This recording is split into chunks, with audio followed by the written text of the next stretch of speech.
अस्सलामुअलैकुम। क्या आप प्रेशर कुकर का इस्तेमाल करती है? तो ज़रा सोचिए, अगर प्रेशर कुकर फट जाए तो क्या होगा।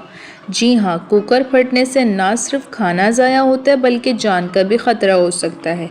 आज की वीडियो में मैं आपको प्रेशर कुकर यूज़ करने का सही तरीका बताऊंगी, तो वीडियो को आखिर तक ज़रूर देखिएगा, क्योंकि मैं आपको ये भी बताऊंगी कि वो कौन सी गलतियां हैं जो लोग करते हैं प्रेशर कुकर चलाते वक्त, जिनकी वजह से कुकर फट सकता है। तो चलिए वीडियो स्टार्ट करते हैं। सबसे पहले आपने प्रेशर कुकर को ध्यान से चेक करना है, रबर रिंग इसकी बिल्कुल ठीक हो, फटा हुआ ना हो। अगर रबर फटा हुआ हो तो इसको चेंज कर लें। इस तरह से इजीली ये कैप में फिट हो जाती है। और ये छोटी सी ढक्कन जैसी चीज़ होती है जो कुकर के लिड के ऊपर लगती है, इसको अमूमन लोग सीटी कहते हैं। असल में इसका नाम है प्रेशर रेगुलेटर या वेट वाल्व कहते हैं। जब प्रेशर ज़्यादा हो जाता है तो ये स्टीम को रिलीज़ करता है और आवाज़ करती है, तो इसको हम सीटी बजना कहते हैं। अब कुकर में दाल या सब्ज़ी जो भी आप डालें उसमें पानी का सही अंदाज़ा लगाइए। ज़्यादा पानी भर देना या कम पानी डालना दोनों ख़तरनाक हो सकता है। यहाँ मैं ले रही हूँ 2 केजी बीफ हड्डी वाली। इसको मैं कुकर में डालकर तकरीबन हाफ कुकर में इसमें पानी ऐड करूँगी।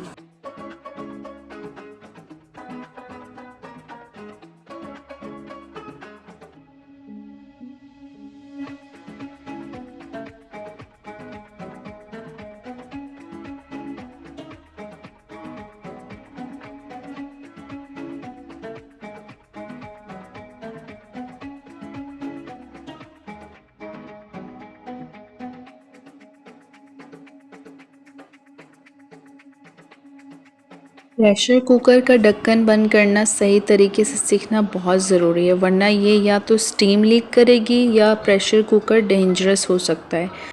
सबसे पहले कुकर के बॉडी के ऊपर देखें, साइड्स में दान जैसी नज़र आ रही होगी, इसको ग्रूव्स कहते हैं। अब ढक्कन उठाएं, ढक्कन के साइड में भी इस तरह के ही दान टाइप के डिज़ाइन बने हुए हैं।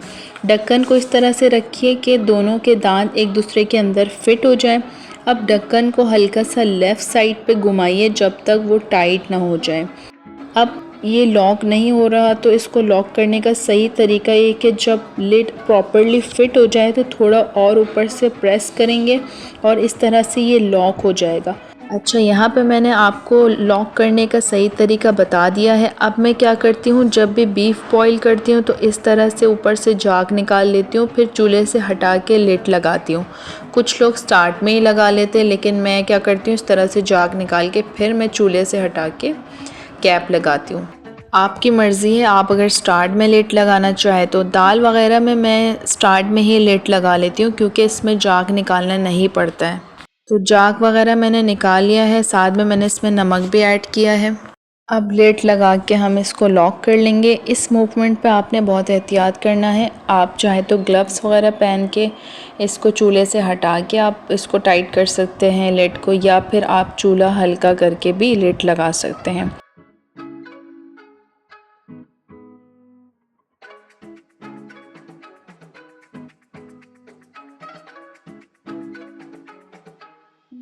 अब फ्लेम को हाई रखकर बॉईल होने देंगे। जब कुकर गर्म होता है तो इसके अंदर प्रेशर बनने लगता है। ये स्टीम और प्रेशर कुकर के अंदर हवा भर देता है, जिसका असर लिड के हर पार्ट्स पर होता है, इंक्लूडिंग ये सेफ्टी वॉल जो साइड में आपको नज़र आ रहा है। जब प्रेशर ज़्यादा होता है तो वो पिन ऊपर उठ जाती है। जैसे ही पिन ऊपर आ जाए उस टाइम आपकी गैस की फ्लेम हाई ही रहे ताकि कुकर में सीटी बजने लगे। अब आप देख सकते हैं इस तरह से सीटी बजती है। अब आप थोड़ा सा इंतज़ार करें, कुछ ही सेकंड्स, 1-2 मिनट में सीटी बजने स्टार्ट हो जाएगी। जैसे ही पहली सीटी बजती है फ़ौरन गैस की फ्लेम को मीडियम कर दें, ना ज़्यादा तेज़ ना बिल्कुल लो। बीच वाली आंच बेस्ट होती है, उससे खाना अच्छी तरह पकता है और इससे कुकर सेफ भी रहता है। अब जितनी देर आपके खाने को ज़रूरत हो, जस्ट 2, 3, 5 सीटियाँ, उतना वक्त देकर चूल्हा बंद कर दें। पेन का ऊपर उठना, सीटी का बजना और फ्लेम का कंट्रोल, ये तीनों चीज़ें अगर सही तरीके से समझ में आ जाएं तो कुकर सेफ़ भी रहता है और इससे आपका टाइम भी बच जाता है। अच्छा, यहाँ पे मैंने बीफ बॉईल किए तो मुझे तकरीबन 30 से 35 मिनट लग गए गोश्त गलने में। अगर आप चने की दाल या छोले कुकर में बना रही हैं तो याद रखिए, अगर छोले पहले से भिगोए हुए थे तो 4 से 5 सीटियाँ काफ़ी होती है, अगर नहीं तो 8 से 10 सीटी लग सकती हैं। अब सवाल है कुकर में कितनी सीटी लग चुकी है ये कैसे पता चलाएं? जब कुकर से पहली ज़ोर की आवाज़ आ जाए इस तरीके से तो ये फर्स्ट सीटी है। उसके बाद ध्यान से सीटी काउंट करें। सीटी गिननी बहुत आसान है, जब पहली ज़ोर की आवाज़ आए तो ये पहली सीटी होती है। उसके बाद अगर वक्फा हो 3 से 5 सेकंड का और फिर दोबारा से आवाज़ आए तो ये सेकंड सीटी होती है। हर एक सीटी के दरमियान गैप होता है, लेकिन अगर फ्लेम हाई हो तो जल्दी जल्दी बच सकता है। फ्लेम को मीडियम ही रखिएगा, वरना हाई फ्लेम से जल्दी जल्दी सीटी बजती है जिससे काउंट करना मुश्किल होता है। अब मैं आपको बताऊंगी ये वॉल्व या पिन नुमा चीज़ ऊपर जो आपको नज़र आ रहा है इसका क्या काम होता है। जब कुकर हीट होता है तो अंदर का प्रेशर बढ़ाता है। वॉल्व स्टीम को रेगुलेट करता है ताकि प्रेशर एक लेवल से ज़्यादा ना हो। अगर प्रेशर बहुत ज़्यादा हो जाए तो वॉल्व से स्टीम बाहर निकलती है जिससे कुकर ब्लास्ट होने से बचता है। जब वॉल्व ऊपर उठता है तो इसका मतलब है कुकर के अंदर प्रेशर बिल्ड हो रहा है और स्टीम रेडी है बाहर निकलने के लिए। ये स्टेज आमतौर पर कुकिंग स्टार्ट होने का सिग्नल होती है। अब मैं आपको बताऊंगी नीचे गिरने का क्या मतलब होता है। वॉल्व जब फ्लेम बंद करके कुकर थोड़ा ठंडा होता है तो अंदर का प्रेशर कम हो जाता है। प्रेशर कम होते ही वॉल्व नीचे आ जाता है, इसका मतलब है अब कुकर खोलना सेफ़ है।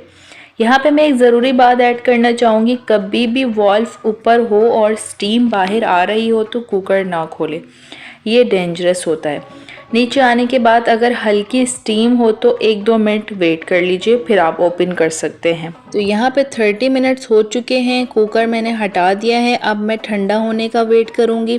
जब अच्छे से स्टीम निकल जाएगी तो ये साइड में जो पिन नुमा चीज़ है ये नीचे आ जाएगी और फिर मैं उसके बाद कैप हटाऊँगी।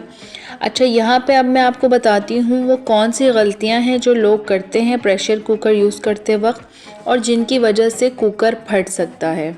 अगर आप ये सारे सिग्नल्स देखें तो उसी वक्त फ़ौरन चूल्हा बंद कर दें। मुसलसल सीटी बज रही हो, स्टीम कुकर के साइड से निकल रही हो, बहुत ज़्यादा लाउड आवाज़ आ रही हो नॉर्मल से ज़्यादा, रबर रिंग बाहर निकलती नज़र आए, कुकर हिलने लगे स्टोव पर, सीटी के अलावा कहीं और से स्टीम लीक कर रहा हो, साइड से पानी टपक रहा हो। अब सवाल ये है ऐसे हालात में आप क्या करें। फ़ौरन आपने चूल्हा बंद कर देना है, कुकर को हिलाएं नहीं, उसे ठंडा होने दें कम से कम 10 से 15 मिनट तक। ज़्यादा जल्दी हो तो कुकर पर ठंडा पानी डाल सकती हैं, लेकिन सिर्फ आउटर साइड पर, ढक्कन या सीटी पर पानी नहीं डालें। जब साइड पर जो पिन लगी हो वो नीचे आ जाती है तो मतलब कुकर खोल सकते हैं। जब तक ऊपर है पिन कुकर को खोलने की गलती ना करें, इससे आपका कुकर फट सकता है। इसके अलावा प्रेशर कुकर फटने की सबसे बड़ी वजह होती है ओवर फिलिंग। हमेशा कुकर को कभी भी पूरा मत भरें। सेफ फिलिंग लेवल है आधा कुकर या उससे थोड़ा सा ज़्यादा भरें ताकि ऊपर स्टीम बनने के लिए जगह बाकी रहे। ज़्यादा बढ़ने से प्रेशर बढ़ जाता है और कुकर फट सकता है।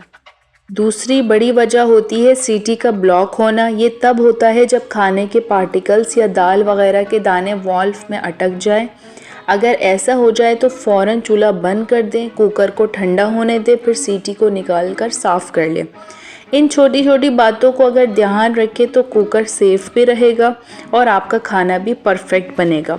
उम्मीद करती हूँ आज की वीडियो आपके लिए बहुत हेल्पफुल रही होगी। सारी चीज़ें आप सबको अच्छे से समझ में आ गई होंगी। अगर वीडियो अच्छी लगे तो आप सबसे रिक्वेस्ट है चैनल को सब्सक्राइब कर दें और वीडियो को लाइक करना ना भूलें। मैं इसी तरीके से आपके साथ टिप्स एंड ट्रिक्स शेयर किया करूँगी। नेक्स्ट वीडियो में मिलते हैं, तब तक के लिए अल्लाह हाफ़िज़।